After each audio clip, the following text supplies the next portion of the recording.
Welcome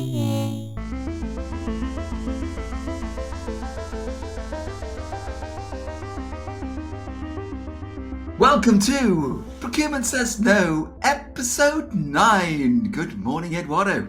Welcome, listeners. Good morning, Rich. Good morning. And we've made it even to this point. 9 episodes. We might even make it to 10. I think we're going to make it to 10. Regardless of listeners. It's diminishing returns. No, it's not. It's not diminishing returns. Every episode, we're getting more and more listeners. It's great. So thank you all to all our listeners from all around the world, as I always say that. And now, Ed, last time you said you were going to get Peter Smith and Elon Musk and Tim Cook on the show. So how did you do? Yeah, I signed them up. You've signed them up? Excellent. Yeah, they all said, we're coming on the show. And then I thought, no, much rather hear our predictions for 2024. Well, yes, it's the new year, new things to do, new resolutions to ignore, and new procurement objectives and strategies. So that's what we're going to talk about today. Very exciting. Well, I hope so. Well, let's hope so. It might not be very exciting at all. But first of all, in the news.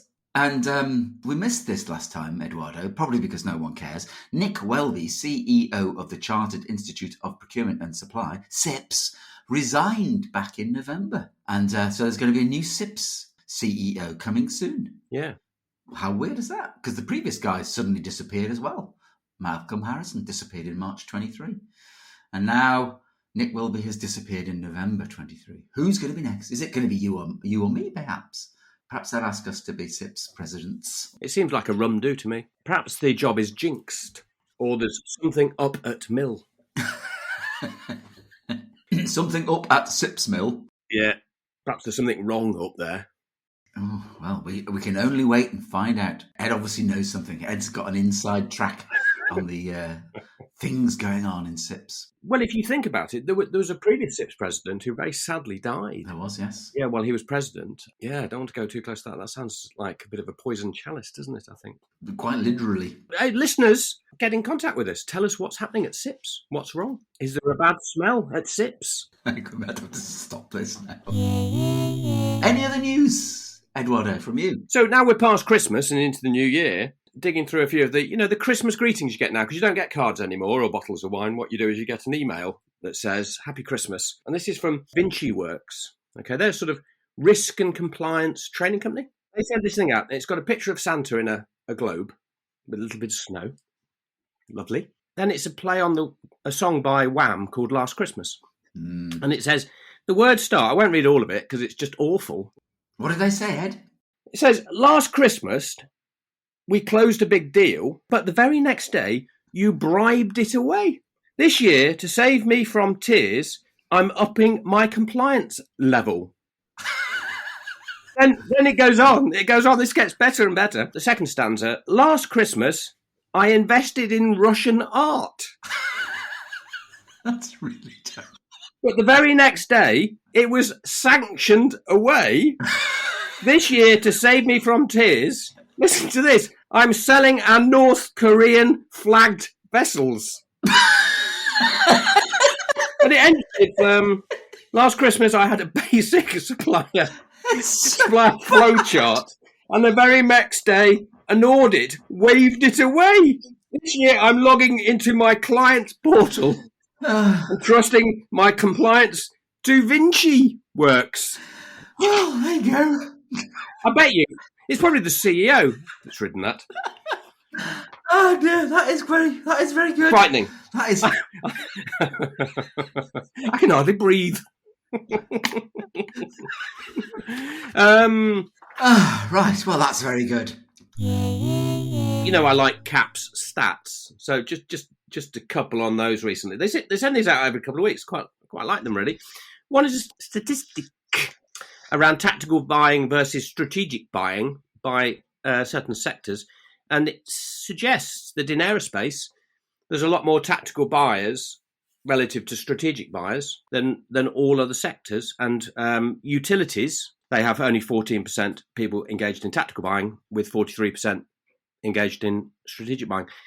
For most of them, they're consistent. About 18 and 19% of staff are involved in strategic procurement, which isn't a lot, is it, when you think about it, out of all their supply chain staff? Nothing much changes, does it? No, never does. It's sort of too many people involved in tactical activity. Whatever is said about systems and tech and AI and generative AI, and not good news, really, is it? That's all the news, I think. That's it. There's not a lot of news. There never is a lot of news in the new year. So, yeah, let's just wait and see. Let's wait and see for next time. Right, let's move on. Yes.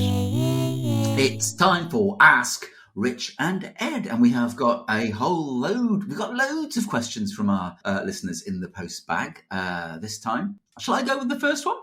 Question number A. What does Ed and Rich think is more important with procurement technology, functionality or usability, and why? And that's from Putu Karang from Bali, Indonesia. Eduardo. Without a doubt, it's usability. I think that there's been lots said with regard to the B2C experience. And if you think yourself about using Amazon or eBay or in the UK, Etsy, it's all about the user interface, isn't it? How easy is it to use? The platforms only take off because it's really, really intuitive and really easy to use. You don't need any training. Usability is critical. I'm with you. I'm with usability. That's what gets people, using it. I think the system with the best usability will always win in the short term, and then it probably will increase functionality over time. Yeah. But I agree. And Christ knows how SAP wins out on these things, because it doesn't really do either, does it? No. Most ERP systems I've seen, and there's a whole plethora of them I've been involved in, Oracle, SAP, IFS, and none of them are easy to use. And you have to put loads of training investment in to help people learn how to use it. And then I think it's only really the super users who really ever understand the depth of the functionality of the system. So most of them don't work well. Well, we'll come on to systems again later on, won't we? Because there's this whole new batch of new procurement, the top 3 million procurement tech providers. Yeah. I think it's got to that now, hasn't it? They are promising better functionality, better usability. Intake to procure. I need to pee, Rich. I need to pee. It's only recently that the analyst firms who look at procurement tech, it's only in the last few years that they've actually woken up to usability as a facet that they measure, which is quite intriguing, really, because you think they would have been a little bit ahead of the curve there. Right.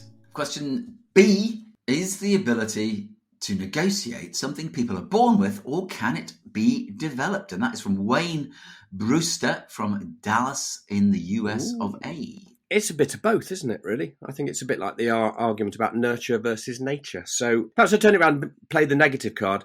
I think there's some people who can't negotiate. Some people don't want to be disliked. They don't want to have those difficult conversations. They'd rather walk away than have conflict. So I think you've got to be born with an inherent comfort in conflict. Comfort in conflict.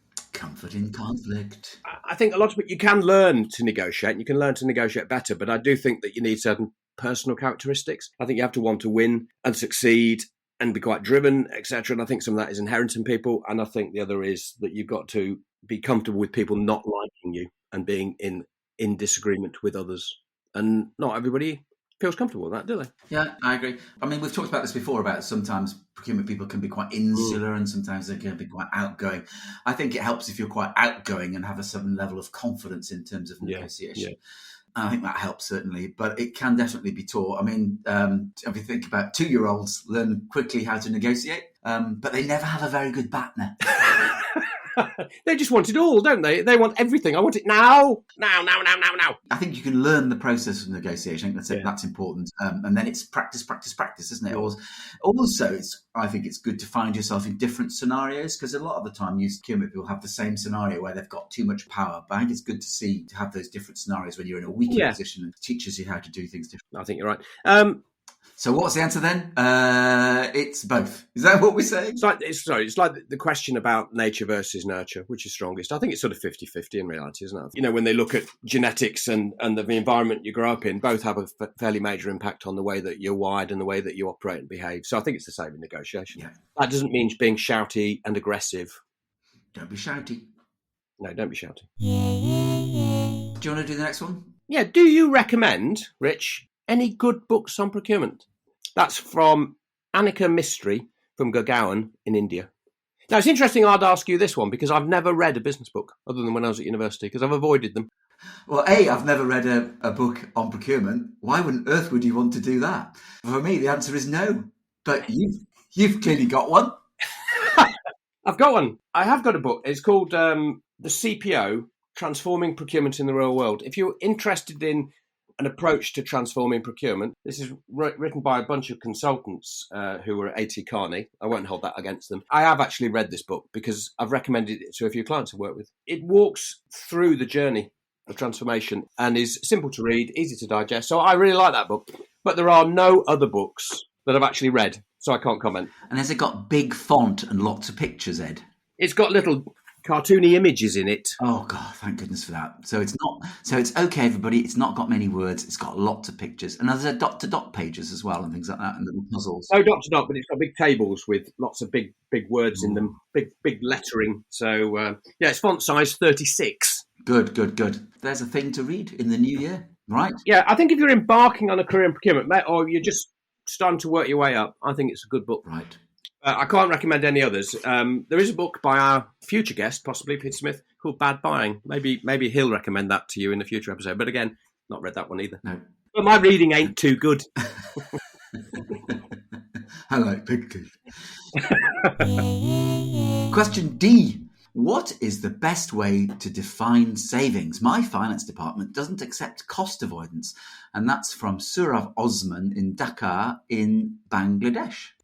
This is a big problem. Okay, this is at the heart of why finance, in a lot of cases, don't believe procurement and their numbers. Until you've been around procurement for a while, you don't necessarily see it. I'm in procurement. I've made this big deal. I've saved loads of money. Brilliant. The business will be bending over backwards to thank me. The issue for finance is they generally don't see those savings come through to the bottom line because they get spent. Yeah. So you do a deal, you make your IT desktop environment cost 10% less.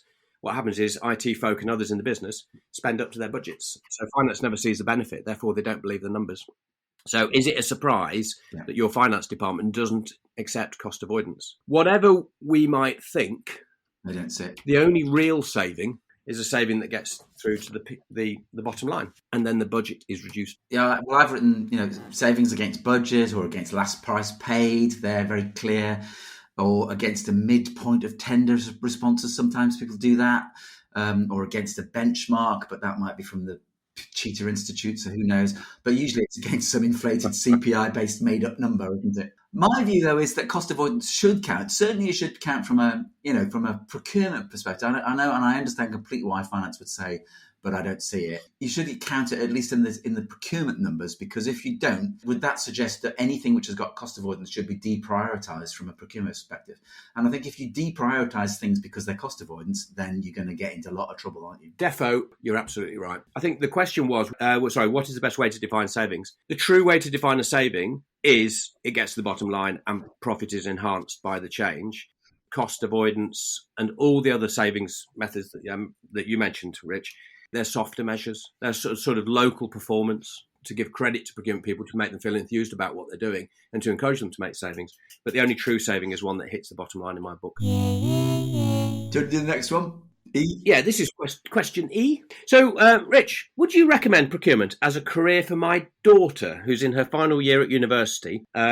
And why would you recommend it as a career? This is from Anniken Olsen in Norway. Oh, hell yes. Actually, there was a great post on LinkedIn from Procurement Tactics the other week showing a woman, did you see this? Showing a woman getting stuck in a garage. She was walking past a garage and the garage door was coming down and she got locked into the garage. And it said, this is how you start your career in procurement. I thought that was very good. And there's actually a stat from the Cheetah Institute here, Eduardo. Yes. 97% of procurement professionals have found themselves stuck in that garage. Well, all together, all at once in that one garage? All together in one big... God, it must get a bit cosy in there. One big garage. But I've thoroughly enjoyed my time in my many, many long years in procurement. And I think it can be a great role. You get to see all different aspects of a business, especially if you're buying indirects, strategic consulting or buying premises or fitting out factories. And then if you're buying directs, components, they're getting into R&D and engineering and seeing how products work from, my experience, from cars to chocolate bars and everything in between. I would thoroughly recommend it. Ooh, super. I would second that. Rich, I've loved my time in procurement. It's been great fun. And I got stuck in that garage too. Just fell into it. So there you go, Anakin. Yes. your daughter should do it because it's good fun. Question F. I'm head of procurement at a local council in the UK and have been for 21 years. What should be my next career move? And that is from Anonymous of Large Council in England. Get out now! Leave! Go to the private sector! It's much better! I just put retire. Having touched on the public sector and worked predominantly in the private sector, I think the strictures of the public sector make it very challenging. There's lots of bureaucracy and things are slow. Whereas in the private sector, if you go into a fast-paced environment like in FMCG, for example, I think you can have a ball. I think it can be great fun. I'd have a look at the private sector. There's lots of things public sector procurement experts can bring to the private sector. Structure and ensuring compliance, etc., following a rigorous process in procurement. I think they can bring a lot to the private sector. But yeah, I'd get out. I'd go into a different sector. Defo. Yeah. Do something different. Good. Variety is the spice of life. It is. Last one, you, Rich. This is a poison chalice question. Which of the big four consultancies is best? This is from Ernest Winnie in London. Well, Central London. So he's clearly must be working for one big consultancies if he can afford to live in a house in central London. I think the clue's in the name. We were both at PwC, just full disclosure, but it was actually when it was Waterhouse and Scrooge, wasn't it? Back in the 18th century. Funnily enough, I was just looking at the FT, and we have to say this is from the FT, otherwise they get very upset. They have just said a thing about the big four. And they said KPMG is the laggard of the big four with the slowest growth in global sales. It's also the smallest of the big four with revenues of a measly 36.4 billion and a growth of only 8%, whereas Deloitte, EY and PwC have all reported double-digit revenue growth. KPMG's had a few problems over the last few years. 36 billion versus EY at 50 billion versus PwC at 53 billion and Deloitte at 65 billion. So according to the size, that would suggest Deloitte's the best. My time at PwC and EY, at the time I thought definitely PwC was better than EY. When I jumped ship to EY, I thought, PwC was a better organisation. But that was 20 odd years ago. I think Pricewaterhouse, when we were there, stood for probing and waterboarding. Yeah. It's. I'm sure it's changed though, isn't it? It must be since our time there in the 90s and early part of the millennium. It must be a little different. They're all the same, aren't they, really? What? Are they all the same? Methodologies are the same. They steal the methodologies from each other, steal staff from each other. Aren't they pretty similar? It's just the cultures are marginally different, aren't they? So no real clarity of answer on that. They're all the big four. They're big, and there's four of them. So yeah, Cheetah Research Institute have been looking into the crystal ball for 2024 and looking at themes for procurement. And I thought that we might build on what Cheetah have come up with. So I thought maybe we might talk a little bit about their findings, Rich. What do you think? Let's do it. I'm all up for excitement and new things in procurement. Let's hope there are some, eh? Well, I've been looking at the transcript of what they've put together, and it doesn't look very different to me. But, okay. Well, let's start with strategic priorities, Ed. What do you reckon? What does Cheetah say are the strategic priorities for procurement? No surprise here, really. Cheetah say procurement's role is still to save money from third-party suppliers. That's priority number one. To reduce the cost of procurement, that's the staffing costs and the overhead costs, and the investment in technology needs to be lower. So the reduced cost of procurement and to manage risk. Okay, so not a lot has changed. That's the Cheetah Institute have not really covered themselves in glory with that one, have they? I think we've been saying that for the last 25 years. I think it's right about managing risk, because I saw this data. It says the Cheetah Institute's data has said that only 18% of procurement functions understand their supply chains beyond tier 2. And even then, only for strategic items. And the vast majority of organisations don't really understand the risk in their supply chain, certainly not beyond level 2. No. And they prefer not to know. No. I think that's the best way, isn't it? It's just put your hands over your eyes and it all looks better, doesn't it? It does. Don't look under the sofa.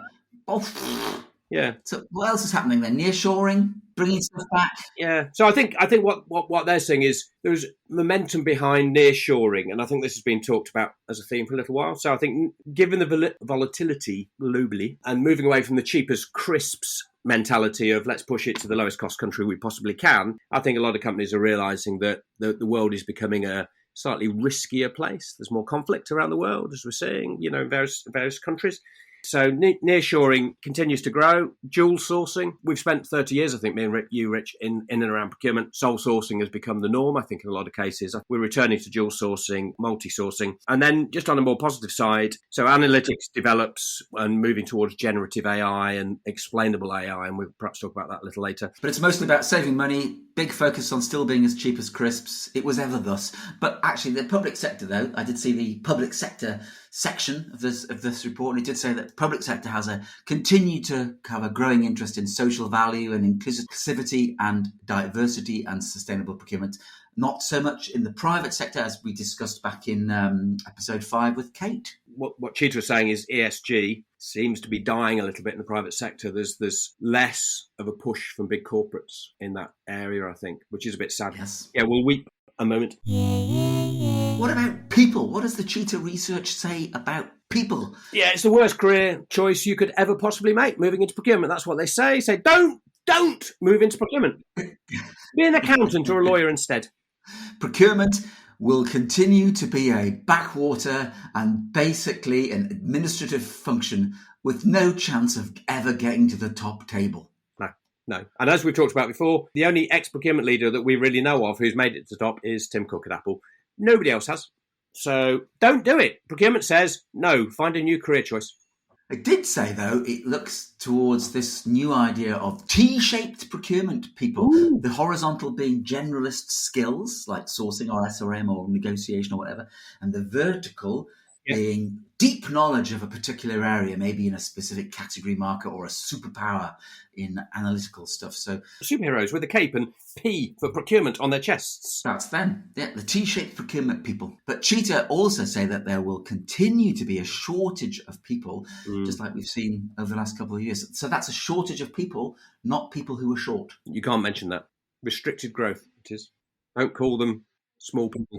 But the Cheetah Institute also, data suggests that 20% of employers are struggling to find suitably qualified procurement people. That's good news for salaries. Oh, yes, good news for salaries. Now, I've also seen an increase in the term commercial rather than procurement. Yeah. So that will raise a new argument, perhaps, of commercial being something more strategic than procurement and procurement being more strategic than purchasing. So we're going to have that whole thing again of what's the most strategic thing? Maybe we're going to start calling ourselves commercial tea people. Yes. With the advent of AI and so forth, at some point in the future, procurement will probably disappear and it will be purely a commercial function looking on both sides of the equation, both at buy side and supply side. I think we'll be long dead by then. You will be anyway. I'll be all right, still thriving. You'll be on life support system somewhere. What about the organisation? What does Cheetah have to say about the future of the organisation? Well, Cheetah says organisation will continue to oscillate between central and decentralised organisations. However, it will continue to reduce scale. As you said, there will be pressure on reducing the size of the organisation, but it will still continue to oscillate. I think the rumours of the death of indirect procurement have been greatly exaggerated. I think, yes, there will be a move to more self-service of low-cost items or catalogue-based stuff and commodity stuff. But I don't see complex statement of work type professional services dying just yet. Yeah. But wait, we'll come on to the AI bit later about that. We'll see more decentralisation, certainly in terms of co-location. I think we've proved over the last couple of years there's no need to be in the same garage anymore, or building or city all the time, although there's always advantages of being face-to-face. Or country. I'm working with a client at the moment, and their procurement team are all over the world, and most of them work at home. Yeah. When we mock sometimes Zip and the ilk in the I need to P domain, their play is about easy curation of a purchase so that the user can link directly to the supplier. So that spells, a limited role for particularly tactical procurement people. I think from the Cheetah Institute, but also a personal view, is it's a long way off. It's much heralded IT, isn't it? Yeah, it's always going to be just about there to save us all. It never quite comes through. So we think decentralisation is probably the big organisational thing. Maybe a single management reporting line into is centralised, but actually decentralised people. That's probably a good model. Maybe sitting out in different parts of the business or whatever. Yeah, okay, right. IT and process, the Cheetah Institute says, IT process continues to be overhyped and not understood. The hype cycle spins forward. The hype cycle spins forward. Woo! They have got it right there. We've talked about IT. There just seems to be more vendors in more subsectors of procurement technology than ever before. But I don't know about you, Rick. The top 3,000. Top 3, that's it, the top. Can you imagine a chart countdown? And 2,997 is X. Yeah. Still at number 1, Zip. Still not seen those earbuds. Disappointing. They moved on from that, didn't they? Eskimo cool bag. I think they're going to do wicker baskets next. Yes. But Zip, we love you, even though we don't really understand your product. So, do you think Amazon Business will become a proper corporate solution and take over the world a bit more? Big time. Again, much has been said about Amazon moving into the whole P2P and source-to-pay process. I don't think they've got an I need to P function. I need to pay. Definitely. And having had experience of putting deals in place with Amazon for their Amazon Business solution for tail spend, it's much cheaper. Cheap as crisps, in fact. I think that's where Amazon's going to go next. Amazon I need to pay. You will do. And you probably already are. There are just too many technology startups. Yes, millions. And all of the world's energy will be consumed in massive data centres in Antarctic and the Arctic. Yes, leading to a massive collapse of Arctic ice, etc. I don't know how close you live near to the sea, but I live well away from the sea and rivers, and I'm 160 metres above sea level, so I'm all right, Jack. That's good to know. Yes. There was a subsection actually about systems and IT, and it said SAP and Co. will continue to win out and continue to block growth for specific solutions in procurement, Ed. What do you think? You don't get fired, do you? Yeah, for buying SAP, you don't? No, and I think that once you've implemented a big enterprise system, nobody wants to pay more for further add-ons at, $10,000, $20,000 a month or whatever. So the people who put the systems in don't think about the leading edge point solutions that could be added. So by the time you've spent your X million pounds on SAP or Oracle, or there's no money left to do anything else. So I think when procurement or whoever goes back to the business and said, I'd like to just implement this little niche product that's brilliant and will save loads of money, it's computer says no. Yeah. SAP, Oracle and Cooper with their new tie-up with the British School of Motoring, they will continue to dominate. And do you think that SAP or Oracle or Cooper, British School of Motoring, may end up buying Zip? Do you think Zip's basic premise is they want to be bought? I guess they want to get a high valuation and then get snaffled up by one of the big boys. Given that they're private equity owned, and private equity model is to flip businesses based on making good investments in them, etc., helping them to grow. Yeah, in all likelihood, a trade sale is the easiest thing, isn't it? Selling it to another company is cheaper than going for a public offering. So will it be SAP Zip or SAP ZIP?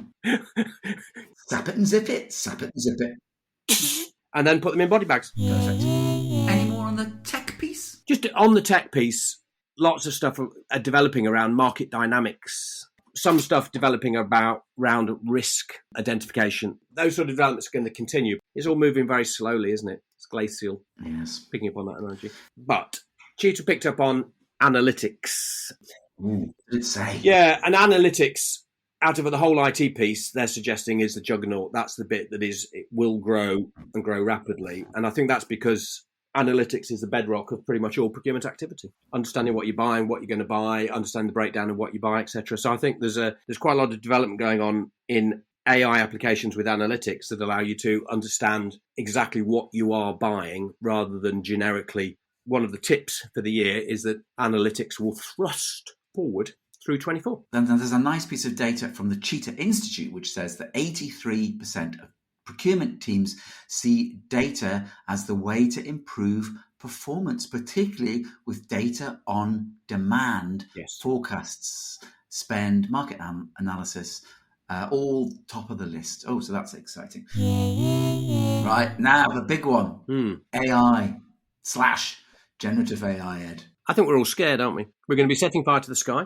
Bots will take over. I've even seen mannequins of bots that talk to you and all that sort of stuff. They're going to kill us soon. They're going to get machine guns, lasers, and we're all going to be dead. Yes, the speech bots are marching. AI, generative AI. So we've much mocked this, haven't we? Generative AI. Isn't that just a new name for AI? It does sound like the same old bullshit generated into new words. By the AI. The rise of ChatGPT with over 100 million subscribers and we've used it on this show, haven't we? Works really well. But that's a very narrow area. AI is growing, but the application in procurement, creating new stuff, has got some way to go. Though there is a suggestion that generative AI could write your RFQ, your RFP. It's marching slowly. Once we have AI properly integrated into procurement systems, AI need to be generating RFIs, etc. Well, that's got to be coming in the next few months. It's kind of already there in some respects, but using it now, you get about 60% answer. 60% of the time it works every time. It's coming soon. Yeah, I think most of AI is still rules-based type systems where you tell it what you want it to do to match invoices, which fields to look at. That's gradually moving into sort of the machine learning field, making the connection and doing it automatically. Next, and this is where procurement should be very, very, very afraid, is explainable AI. And that's when AI starts to make decisions. Oh, that's Skynet. That's just Skynet switching itself on. Yeah, so it's explainable AI sort of basically provides clear, comprehensible justifications for decisions and behaviours within, frameworks, ethical and legal frameworks. So that means that AI will ultimately be able to run your RFQ for you, decide when to run an RFQ. That then leads to the demise of the procurement function as we know it. Miles off. I've been hearing this for 30-odd years. And on that bombshell, thank you to the Cheetah Institute. Fantastic bit of research there. A whole load of things there. I'm sure you'll have learned a lot. You'll have lots of predictions of what's going to happen in 24, possibly in 25, possibly in 26. It will go on. Let's see how many of those come true. Let us check it out. This time next year, we will revisit this episode and we will see how many of those predictions have come true. So next time, we will get Peter Smith, possibly Elon, and possibly Tim on then, yeah? I think they might be a bit upset. They were so keen as well. Oh, well, never mind. Well, we'll see. We'll see who comes on next time. It could be Peter, it could be Elon, it could be Tim.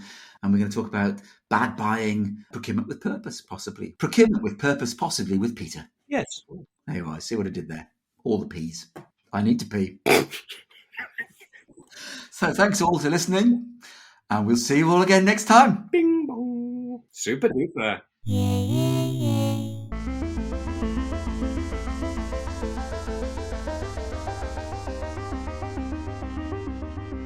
Great what you can make up, isn't it? An hour of made up nonsense. Perfect. Yeah. So that's pretty good. We're gods of podcasting.